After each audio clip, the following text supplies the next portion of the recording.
Okay, this is the deck for the MTD white. As you can see, it's pretty much back together. It is ready to go on the machine, but the machine needs the drive belt put on, so I gotta do that first. I ended up having to replace the left side spindle. That is the double spindle. Everything is good now and it's all working. These are the original belts. They're still in usable condition. That one right there should be replaced. This one right here might need to be replaced. Unfortunately, when I ordered the spindle, they only really had one available, or you could buy the entire kit for the deck. That was available on eBay, but I got the actual spindle itself off of MTD's website. This is the only one they had available. The top pulley is slightly smaller by about half an inch to an inch to the original one. It's not much of a difference overall the way when you compare them. There is a slight difference on the actual size.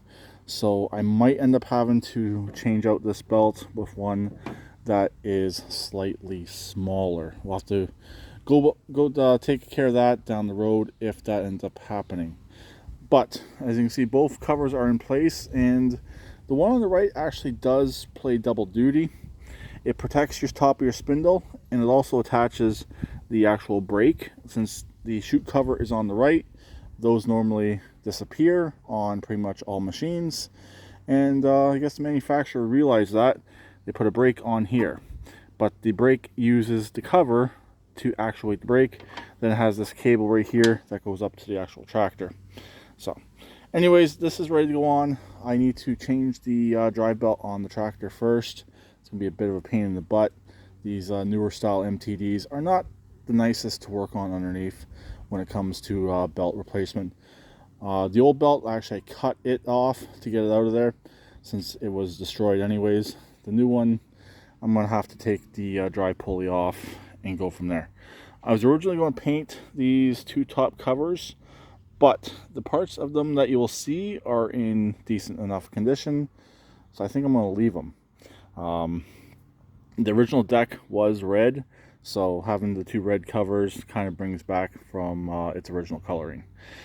Also, when I replaced the left side spindle, double spindle, all four bolts actually came out without snapping off, which is extremely rare on just about any mower deck you work on. Normally those snap off.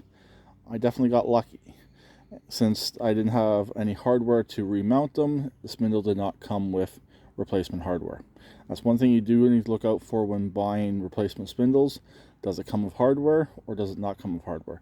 And I was already at the hardware store today, so I really didn't want to have to go back to the hardware store.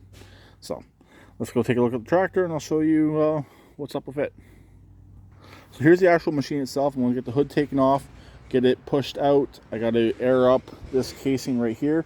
Probably put some Fix-A-Flat in it since I have not done it as of yet. All the rest are good. What I'm going to do is remove the engine pulley, and I'm going to make an attempt at putting the belt in place. It definitely is an interesting one to do. You do not have to take the steering column out to do these ones, as far as I know. From what it looked like when I cut the old one out, I should be okay. But on this particular machine, you have the motor engagement, and being a 46-inch, it has a few extra pieces of hardware in there that you need to work around or you need to remove. So I'm going to probably work around it, hopefully, and get the belt snuck into place. The battery is the John Deere battery that came out of my neighbor's machine that he wanted replaced. That's actually going to go in the Scots, since the Scots is a John Deere product. So I have a plan for the Scots, and it's going to need a battery. And if I can get this done today, I still got to do some work on the hood, but if I can get this machine done, get it cleaned up, I can potentially have this listed for sale this weekend, which would be nice. And then I can start working on the Scots.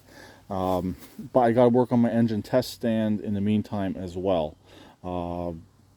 It's all part of one particular project. So anyways, that's pretty much it for the John Deere White.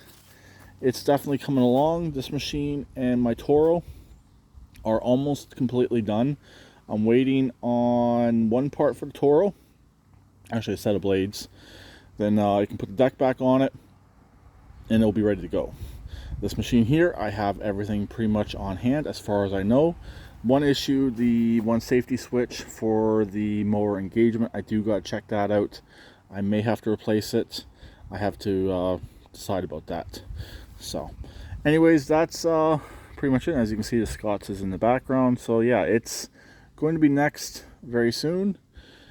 But gotta get this one done first. So hopefully I can get some positive cash flow in and get this machine gone.